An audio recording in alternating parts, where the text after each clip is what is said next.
Welcome back to Fourth Trimester Voices. Today's guest is Dr. Familusi, an Atlanta-based plastic surgeon who is known for delivering more than just great results. She provides care that feels personal, intentional, and rooted in connection. In this episode, we explore the world of postpartum plastic surgery, what a mommy makeover really is, when it's appropriate, how to prepare, and what to watch out for if you're considering going to another country. Well, let's talk about what women can do before they get pregnant to take care of their bodies so they don't necessarily have to see Dr. Familusi.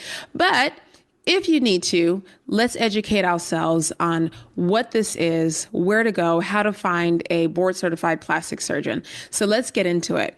Welcome to my show, Dr. Familusi. Thank you so much for having me. I'm so excited to be here. Yes, we're excited to have you. You will be the first plastic surgeon on this show, and I think it is I love necessary. that.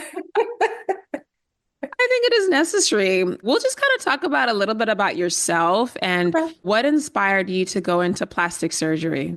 Yeah. So, like you mentioned, I'm a plastic surgeon, plastic and reconstructive surgeon to be exact, board certified, which is extremely important. We'll talk about that a little bit later. But my inspiration for picking this particular specialty is the fact that there's so much continuity and longevity in plastic surgery care, Mm. right? I've always been the type of person who wanted to connect with people. Some of my most favorite encounters are really just time spent in clinic, just talking to patients, getting to know them. I spend a lot of time following up with my patients, so you really get to see them through this recovery journey, but you follow up with them for years and years after. So really connection is just a huge part of my love for this specialty. It's also the majority of patients having plastic surgery are women. I care so much about women's health. So this is how this kind of ties together, right? So taking care of a huge part of the population that goes through so many changes in their lifetime and being able to provide services that really help them navigate those changes over time are some of the reasons why I decided to go into plastics. I love that. Yeah. I think as women, we go through a lot of changes with our bodies. I mean, Yes. from puberty all the way to now getting pregnant and then postpartum and then perimenopause and menopause. And so it's like a huge field. What is your specific specialty? Is there any particular surgeries that you love perform or that you're known to perform very well in Atlanta? Yeah, so my specialty is it's fairly broad. From the reconstructive side of things, I do a lot of breast reconstruction. So for women who've had cancer, trying to really get them back to what is their normal after that. So it's really, really rewarding work. And then on the cosmetic side, I do a lot of breast aesthetic surgery. I do some body contouring. I also do a lot of facial aesthetic surgery too. So on the cosmetic side, I'm really doing the gamut of procedures. Some of the procedures that I really, really, really love are breast lifts, breast reductions, mommy makeovers, things that include tummy tuck, anything that's really restoring that pre-baby body, right? Because you can just see how much confidence is restored with these operations and it really changes lives. So that in its own is some of like the most exciting procedures that you can do. I love that. What are the most common concerns that moms share after they have kids? What Yeah. are you seeing? So I would say the most common thing that I hear is I just want my body back, Mm. right? That's really Where did it the most go? common thing that you'll see. I know that's really right. You go through this entire process, right? Like pregnancy is not just the 9 months that you are pregnant. It's everything that comes before and it's everything that comes after. For some women, the recovery process takes several years, right? Mm. So what women really focus on are after breastfeeding, right? Your breasts change significantly. So Mm. they really want to get this youthful appearance back to their breasts, right? For some women, the focus is more on the abdomen, right? Their core. And there's a lot of loss of core strength with pregnancy. And I think that there isn't a lot of focus on what you can do before Mm. pregnancy to help you afterwards with that recovery. I think there needs to be a lot more education about how we can prepare ourselves for that process. So when I have patients come in and talk about getting back some semblance of what their abdomen looked like before pregnancy, we're talking about physical therapy, we're talking Mm, about erectus diastasis repair, right? That separation in your six pack muscles, right? So those are some of the things that we're talking about, potentially adding liposuction to help target those areas of stubborn fat. So really there are a ton of things. And what's most important to me when I see a patient in consultation is creating sort of an individualized, like a mm, customized plan, right? It's coming in and asking the patient, like, what are your concerns? What bothers you? Let's focus on that, right? Because it's very easy to say, like, well, let's nitpick on everything, right? mm, No, we're not trying to completely change your body. We're trying to focus on what, when you look in the mirror, what are the things that concern you and how can we improve that for you in a mm, way that's still true to who you are, right? Because we're not trying to revolutionize mm. anything here. We just want to bring you back to where you feel confident, where you feel comfortable in clothing, right? Absolutely. Now, I love what you said about that. There's a lot that moms can be doing before pregnancy, or at Mhm. least before I'm having a baby. And this is kind of why I always talk about just like preparing your body and pelvic floor therapy and all these people who can help sort of make sure that you're in the position to have improved recovery afterwards. Are there things that women can do during pregnancy to help restore the strength of their abdominal muscles? Or you probably can't do much about the breast because that baby's gonna suck you dry. But And that part you just give it up to God. yeah, the breast they just come that there's They're not gonna so go where they're much. gonna go. We could Yeah, they're deal with gonna that go, they're gonna later. go. Speak specifically about the abdominal muscles because Yeah, I'm hearing a lot of things changing. Before we were told don't do any core strengthening yeah, exercises at all during pregnancy. yeah. But now the conversation is changing and Yeah. people are encouraging us to do some core Yeah. exercises while we're pregnant.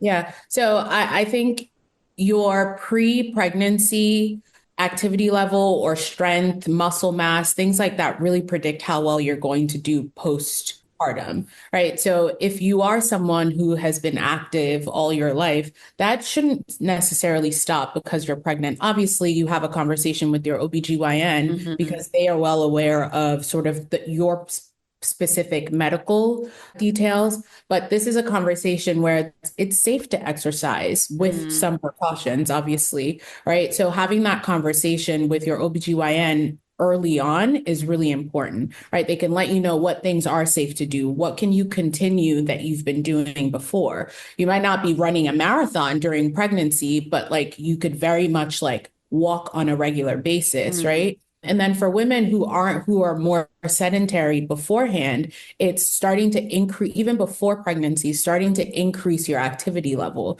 right? Starting to do a little bit more strength training, starting to do mm, some core work, right? Because you're only setting yourself up for success, right? And it's no different from the advice that you would give someone just for aging in general, right? mm. Muscle mass is very predictive of longevity, right? The more muscle we can build, the stronger you are, the longer you're going to live, right? The better you're going to do in pretty much all aspects of your health, right? So I think for women who are pregnant, it's just important to stay active, focus Mm. on exercising, focus on a healthy, well-balanced diet, focus on take protein intake, building muscle, things like that are really what's going to help not just you get through the pregnancy, but also the baby that you're Mm. now nurturing inside, right? Absolutely. Now, who is a perfect candidate for, let's say, some of these procedures? First of all, let's actually What discuss are these what procedures, are the right? procedures. So let's break it down first. Let's talk Yeah. about a mommy makeover. What Yes. exactly is a mommy makeover? Dumb it down for us. Tell us what Yeah. it is. So it's interesting that we're recording this right around Mother's Day. So it's like perfect conversation, right? So for all of the mothers there who've been thinking about this. So really a mommy makeover is any combination of surgical or non-surgical procedures that rejuvenate the areas of the body that are affected by pregnancy. Mm, So a mommy makeover for one person can be very different from a mommy makeover for another person. It's just a nice way to lump all of those potential procedures together. So right now we're including all the procedures that involve the breast, whether that's a breast augmentation, a breast lift, a breast reduction, or fat transfer to the breast to give more volume. We're talking about the abdomen, whether that's a tummy tuck or just repair of the diastasis itself without skin removal, whether that's liposuction, right? There are some people who would consider any sort of like, right, there's skin changes that happen post-pregnancy, right? Your hormones are changing, which then changes your skin, right? Some people would also consider some of like the non-surgical procedures that you might have just for anti-aging, facials, things like that. You could consider that part of a mommy makeover as well. Then we also have like female general rejuvenation, right? Labiaplasties, things like that can also be considered part of a mommy makeover. So it's really dependent on the patient and what they want to target. So it can mean a lot of different things. Got you. Yeah. Let's talk about timing because we watch a lot of television and we see all these actresses and we hear these rumors of how they have babies and literally waiting outside of the delivery room is a Yeah. plastic surgeon ready to fix them and put them back together. Don't know if it's true or not, but this is what we hear that they Yeah. literally bounce back because they have plastic surgeons waiting. When is it actually appropriate for a mom to start considering some of these procedures? So I can't speak to any of the celebrities, and I'm pretty sure there's some level of sensationalism that comes with those stories that we hear. But from a medical standpoint, you want to make sure that one, right, pregnancy, whether it's a natural or a vaginal delivery or a C-section, that's a medical encounter, right? And your body needs to recover from that. Hmm. You need to get to some sort of baseline before you get into another medical procedure or surgical procedure. The other thing is if you're breastfeeding, you want to make sure your breasts have gotten back to what is their new baseline before you start to make any changes, right? It varies from surgeon to surgeon, but personally, I say, and for my patients, I say a year after is when I'm comfortable with offering any woman a surgical procedure, Mm. right? So there's your abdomen needs time to recover. We need time to see where the rectus muscles, right, the six pack muscles are going to settle.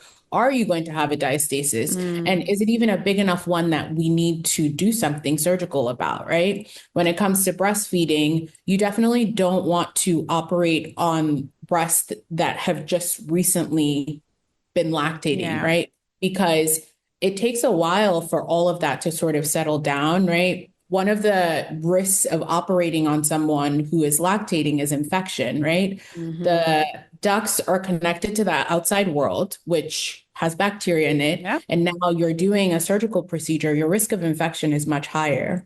So, really important to kind of just wait at least a year. And then for someone, if it's breast surgery and someone has finished lactating, I would say 6 months is really the earliest after cessation of breastfeeding that I would consider doing surgery. There might be some surgeons that are a little more conservative and some that are less conservative, but I would say what I said is probably about average. Mm. Got you.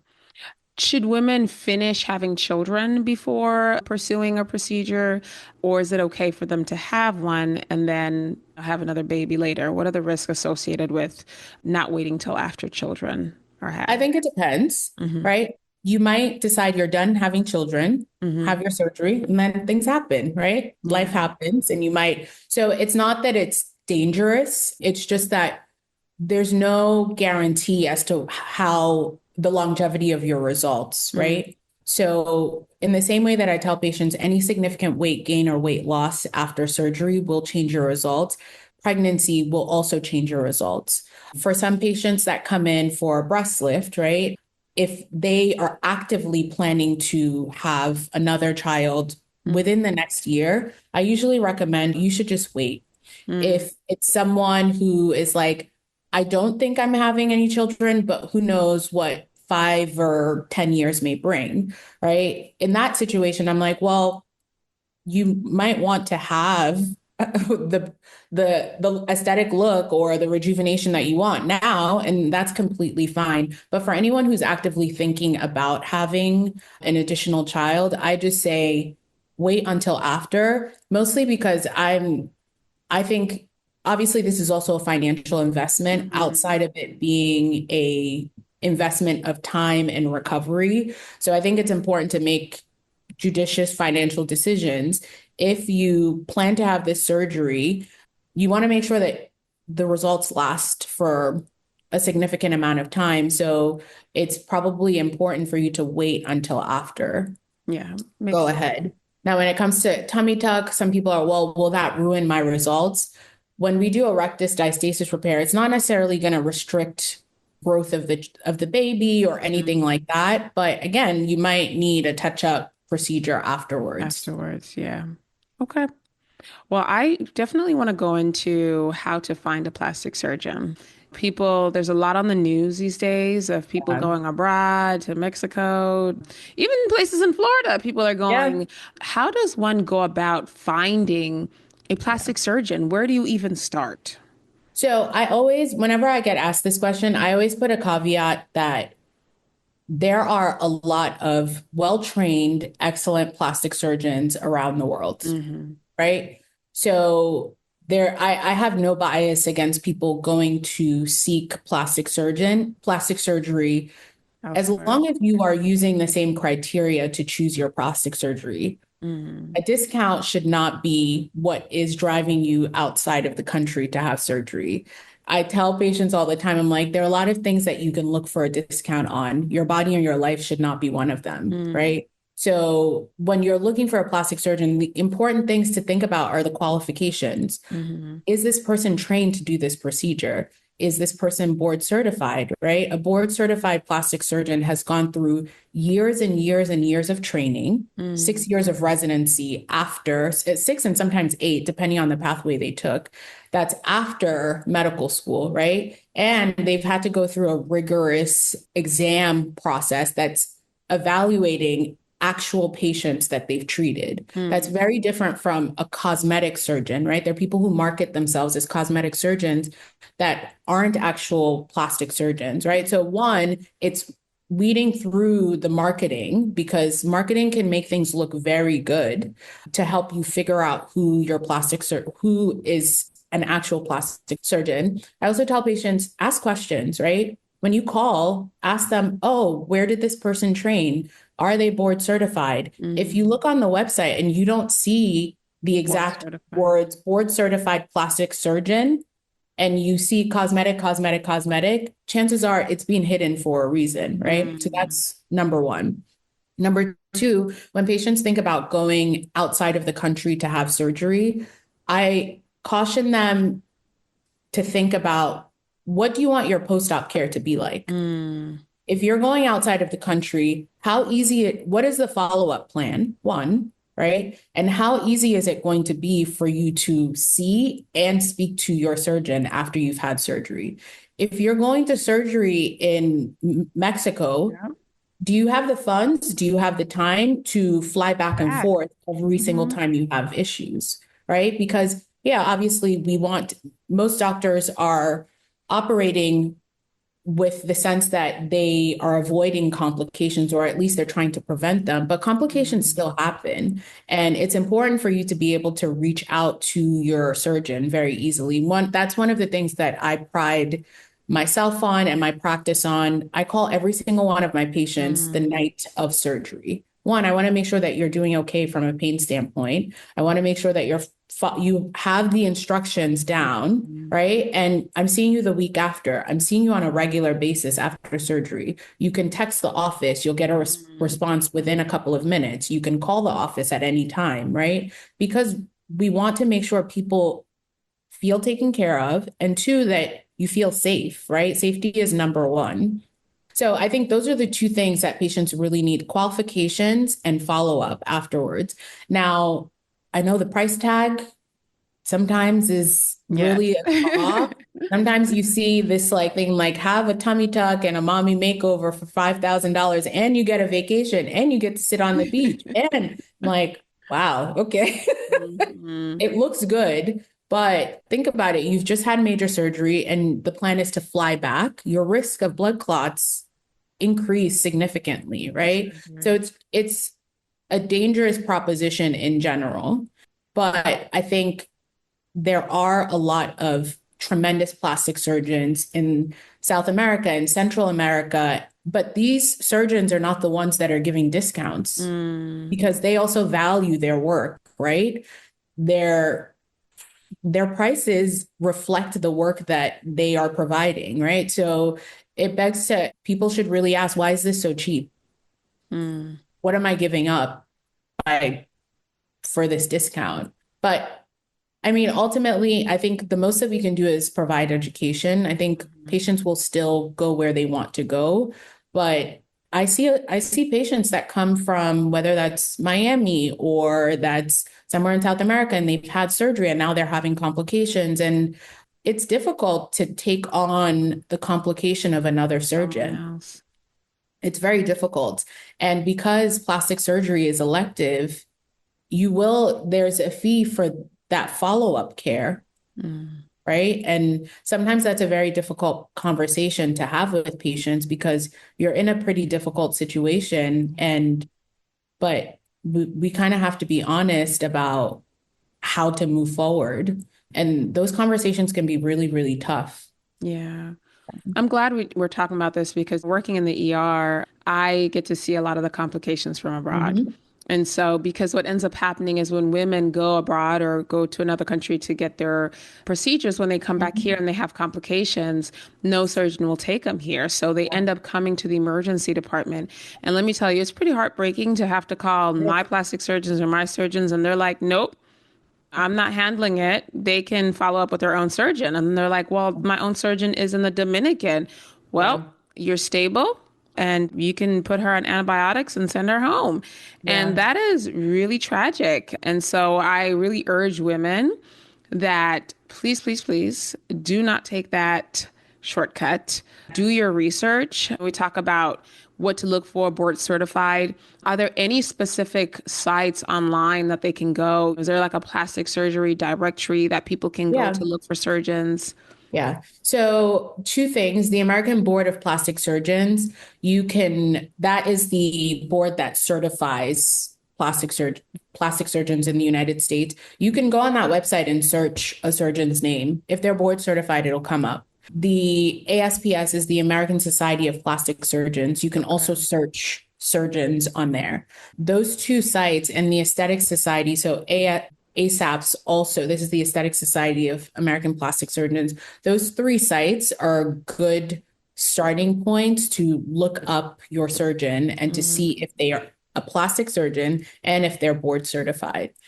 Yeah, it's like you said, it's really heartbreaking, but again, it's hard for a surgeon who doesn't know you to take on the complications of yeah. someone else, right? And some of these complications are not little things. No. Sometimes there's bacteria that we don't necessarily, not that we don't have here, but that are not usual for this area, right? Like every geographic area has certain like flora. So some of these things can be cause really significant issues and it's difficult because obviously as physicians we want to help people Hmm. but it's also a job and we also there's some level of like I need to pay my employees. I Yeah. need to, right? So you can't really work for free, no matter how hard a situation is, especially when some of these patients have seen you in consultation beforehand Mm, and decided not to have surgery here mm, and went elsewhere, right? So it's really, really difficult to then take on all of those issues. mm, Well, I hope somebody who's thinking about going is listening today. Yeah. I would just urge you to really, really, and if you do decide to do it, you have to have the most concrete post-operative plan. Yeah. Like, is your plan to stay there for an extended period of time? Is your plan to have someone here who has agreed to take care of you post-operatively before you go? That's going to be really hard to find. I don't know many surgeons that will agree with that, but I think you just really have to have a concrete plan. A lot of people, and I can think of several people in my mind right now who I asked them like, well, why did you decide to go? Mm, And the question, and they're like, well, my friend went and she had a great result and had no mm, problems. I'm like, that's yeah, some people get lucky. mm-hmm. Some people, but do you want to roll the dice? I don't Mm, know. mm. I hear you talking about recovery and Mhm. what that plan should look like if they're going abroad. But for a mom who is considering having their surgery stateside, what does Yeah. recovery look like? Particularly even when you're talking about timing and planning, when you have small kids, what does recovery look like? Yeah. So recovery depends on the procedures that you're having. But I think in general, right, the support system that you have is the most important thing for Yeah. recovery, right? So having that set and having someone who is there to support you throughout that time period is really important. Oftentimes, there are a lot of weight restrictions after Mm, activity and weight restrictions after surgery. So, for example, if you have a tummy tuck, for about 6 weeks after, you're not going to be lifting anything more than 10 pounds, right? If you have a small child, they want to be picked up, they want to be carried, right? So things like that. So it's really thinking about who is going to be standing in place for you in those situations, right? And then really, so breast surgery is, I would say, is easier to recover mm, from. You're probably looking at, depending on the procedure, 1 to 2 weeks of okay. recovery. Depending on the surgeon, you still might have some weight restrictions and activity restrictions a little bit longer than that. A tummy tuck, liposuction, things like that are a little bit more involved with recovery. So you're looking more at like 2 to 3 weeks with recovery. But again, those activity restrictions, exercising restrictions, things like that are pretty standard for a lot of these procedures. So it's thinking about or planning ahead for that and who can help you with drains, if who can help you with any kind of post-operative care that you need. So having a good support system is the best way to plan for surgery. The other thing is just thinking about timing. If Hmm. your goal is to have so right, people talk about like summer bodies are made in the winter. It's true. Not just because like, oh, you should be exercising because it takes Hmm. time to get to where you want to be, but just planning for surgery in general. If your goal is to be recovered by a certain date, you want to give yourself like 2 to 3 months from the time you have surgery to be like, okay, I'm completely recovered. I'm back to where I I want to be. So that means that you need to come in for your consultation months before that too, Hmm. right? So I always say like a 6 month timeline is what you should have in mind, like from consultation to you're back to living the life that you've dreamed of in your new body, right? Hmm. So, right, because you come in and surgeons have wait lists, right? And the hospital or like the ambulatory surgery center have patients on the schedule. So it's never really a situation where you can come in today and say, like, I want surgery next week. Yep. That usually doesn't happen. So you really have to plan ahead. Makes And then sense. from a financial standpoint, there's some planning that's also involved, right? So how do you plan to pay for this? Whether that's have you saved up the money already, or are you going to be using some financing options, right? So just thinking about that aspect of it, I think sometimes people don't necessarily want to talk about that portion of cosmetic surgery, but it's real. Like, how are you going to plan for this financially? It is an investment. Yeah.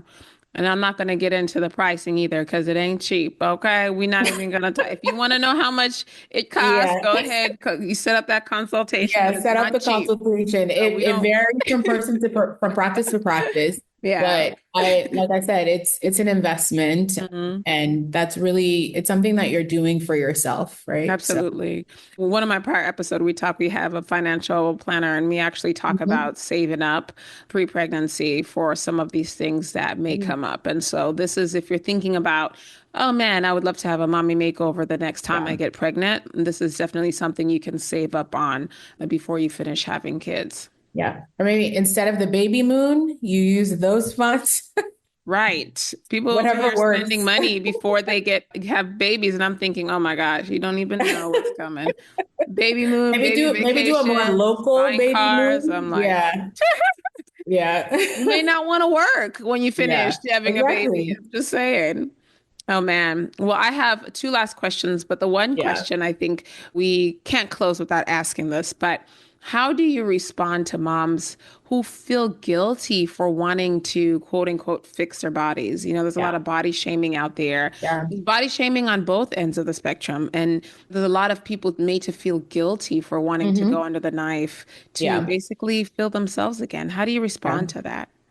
I think there's absolutely no shame in wanting to look good for yourself. Mm, I think the motivations behind having cosmetic surgery, plastic surgery are the most important things, mm, right? I say no to patients all the time, right? Because if your motivation is not healthy, hmm for lack of better terms, right? It's a, a huge process. There's an emotional part of having surgery, mm, right? So I think it's coming to terms as long as you're doing this for yourself, right? That's the most important thing. mm, And it's not something that there's no deep-seated sort of pathology that you're trying to work on by mm, fixing something on the outside, right? This should be something that's bringing you to a point where it's just restoring the confidence that you have, mm. right? There's absolutely no shame in wanting to improve yourself, right? We do a lot of things to make ourselves look better, feel better. So why is this any different? Mm, Right. And I think as long as my aesthetic is natural, mm, right? And I say that to patients that come in, I'm not the doctor, I'm not the surgeon that you should come to if you want something very like outlandish, if yeah. you want something that's on trend, right? Because your body is not something that should change with trends, Mm, right? So I think as long as patient is healthy, has reasonable expectations, and really is looking to do something to help themselves, make themselves feel better, help themselves get back to where they were before, or even just to like improve from where they are now, I think there's absolutely no shame in wanting to do that for yourself, right? mm, A lot of moms, a lot of women invest time, invest effort, invest so many things into other people and they forget about themselves. Like they get put on the back burner. I get so many women that come in and they're like, I think it's time for me to do something for myself, mm, right? Like I've poured into so many other people yeah. and I believe it's true. Like we also have to remember that like we're not just caregivers, right? Like and even if you are a caregiver, that some of that care that you're giving should be to yourself as Absolutely. well. So this is just Absolutely. one way of doing that. I love that. Love that. How do you hope women feel when they leave your office or leave your care? So hospitality is like the main driving force behind my practice, right? I Mm, really want patients to come in, people to come in and feel like, wow, I feel like family here. I feel well taken care of. I feel like I just had the best experience ever. Whether you decide to have surgery with me or not, like at the end of that hour that you've spent with me, with the front desk, with my patient coordinator, with all of the staff, like I want you to feel like, wow, they really care about me. mm, Right. So I think and that should be magnified after you've had surgery, yep. right? So it's really like forming relationships with patients. Like I have patients that will text me and they'll be like I should have done this so long ago, or they'll just text me asking about how I am, right? That Okay. only happens when you formed some sort of relationship with them, Yeah. right? Right. You come in like, I want to know about your life. I want to know how your kids are. I want to know about that vacation that you talked about going on.